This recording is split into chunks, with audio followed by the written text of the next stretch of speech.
Oke, sebelum kita mulai membaca EKG, terlebih dahulu kita harus menguasai sandapan EKG. Sandapan EKG adalah alat untuk merekam aktivitas listrik pada jantung. Seperti kita tadi jelaskan, bahwa jantung memiliki aktivitas listrik. Dan ini bisa direkam melalui elektrode atau sandapan. Nah, yang direkam itu adalah perubahan potensi transmembran. Pada jantung ada 3 potensi transmembran. Yang pertama itu saat istirahat atau resting, positif di luar, negatif di dalam. Kemudian terjadi fase depolarisasi atau aliran listrik, yaitu ketika negatif di luar dan positif di dalam. Setelah depolarisasi akan kembali lagi ke fase repolarisasi. Pada saat repolarisasi, positif di luar, negatif di dalam. Kemudian arah defleksi. Elektrode merekam aliran impuls pada jantung. Elektrode hanya merekam apa yang terjadi pada perubahan potensial transmembran. Artinya, kalau ada listrik atau aliran impuls jantung yang mendekati ke elektrode atau sandapan, itu akan direkam sebagai impuls positif, sehingga defleksinya juga ke atas atau positif.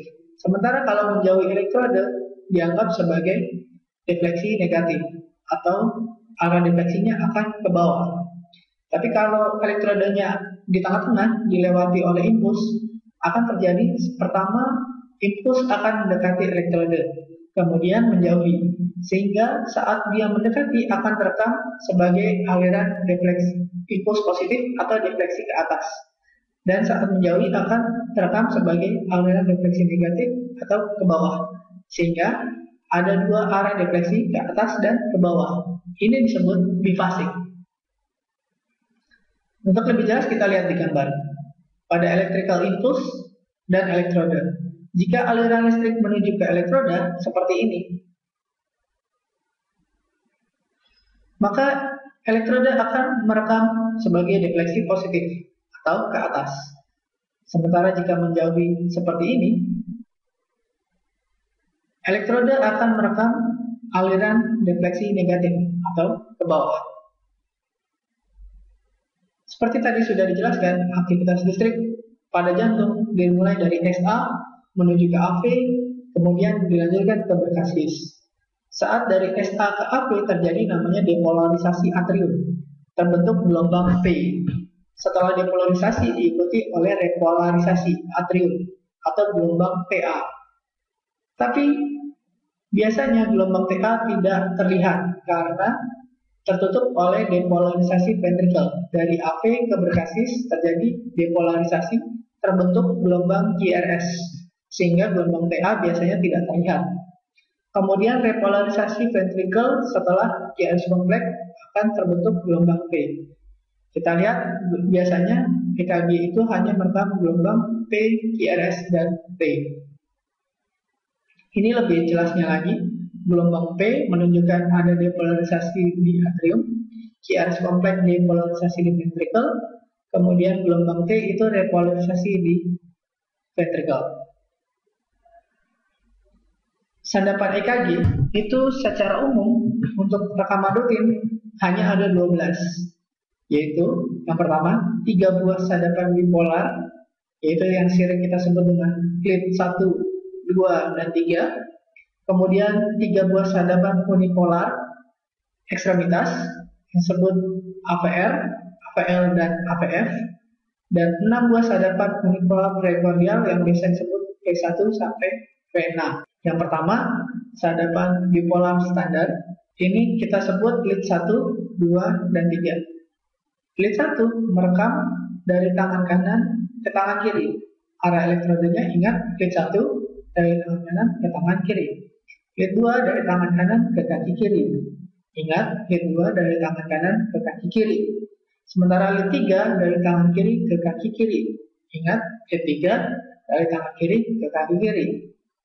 Jika ketiga garis ini digabungkan, maka akan mendapatkan suatu segitiga yang disebut segitiga Eindhoven. Lead 1 arahnya dari tangan kanan ke tangan kiri atau ke arah lateral dari jantung.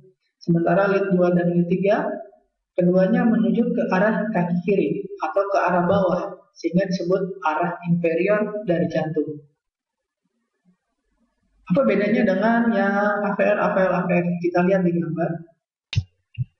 Kita lihat AVR dari jantung menuju ke tangan kanan.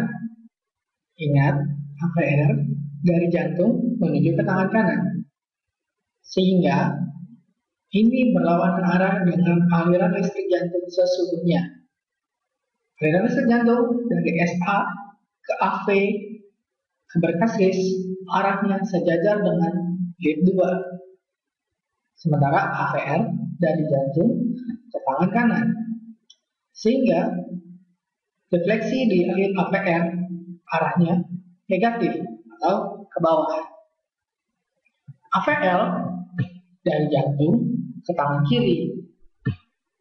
Lead AVL dilewati oleh konduksi listrik jantung yang sesungguhnya.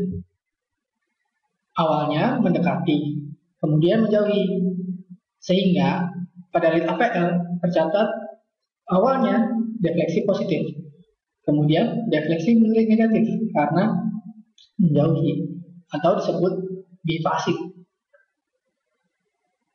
AVF arahnya dari jantung ke kaki kiri, searah dengan lead 2, sehingga defleksi di lead AVF yang dari jantung ke kaki kiri, ingat, lead AVF dari jantung ke kaki kiri, defleksinya positif, karena searah dengan aliran listrik jantung pada SA, AV, dan berkasis.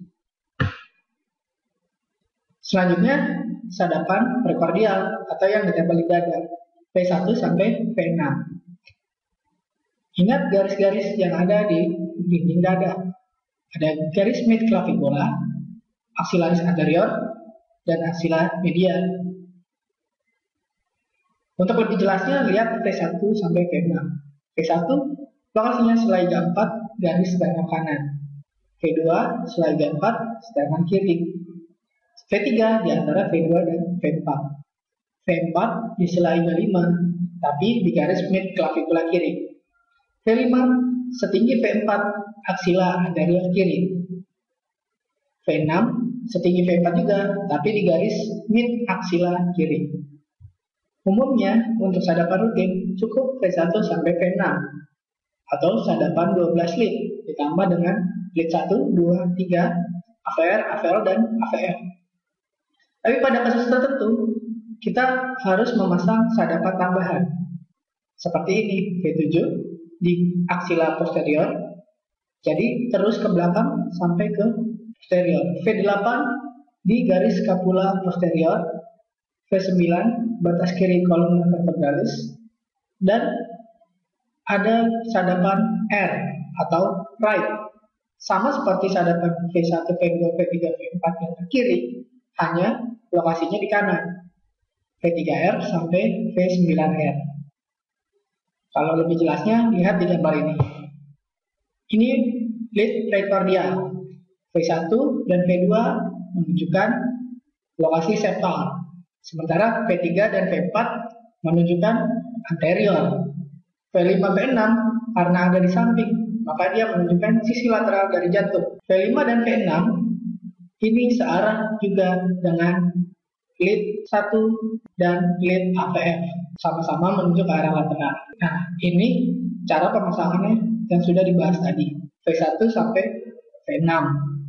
Kemudian ini V2R, V3R, 4R, 5R, dan 6R, sama seperti V1 sampai V6 di sisi kiri, hanya ini di sisi kanan. Lokasinya sama. Kesimpulannya, ingat pada pelajaran sebelumnya, lead bipolar, lead unipolar, dan lead prekordial. Lead 1 dari tangan kanan ke tangan kiri, AVL dari jantung ke tangan kiri, V5 V6 adanya di lateral. Jadi 1 AVL dan V5 V6 sama-sama menunjuk ke lateral. Lead 2 dari tangan kanan ke kaki kiri, lead 3 dari tangan kiri ke kaki kiri, lead AVF dari jantung ke kaki kiri. Tiga-tiganya menunjuk ke arah inferior. Jadi kalau ada kelainan di 2, 3, dan AVF, ini menunjukkan adanya kelainan jantung di sisi inferior. Sama seperti di V1, V2 menunjuk septal, V3, V4 menunjuk anterior.